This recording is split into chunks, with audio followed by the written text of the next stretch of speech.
How to transfer data from Android to iPhone. Hi everyone, welcome to our channel.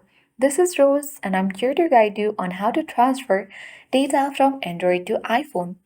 Watch the video till the end and without further ado, let's dive right into the video. If you have contacts, calendar events and all the data stored in your Google account, syncing it to your iPhone is quick and easy. For that, you have to head to the settings on your device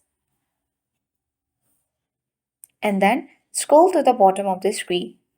Select Users and Account and choose your Google. And make sure to confirm that your data has been synced or it has been enabled.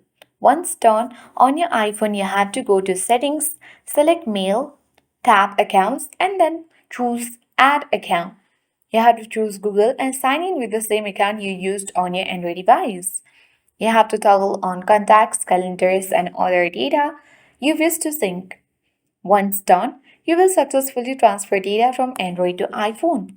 That's all for today. Hope this video helped you. If you are new to our channel, hit the like button and subscribe for more tech and tips videos. Thanks for watching and see you in the next video.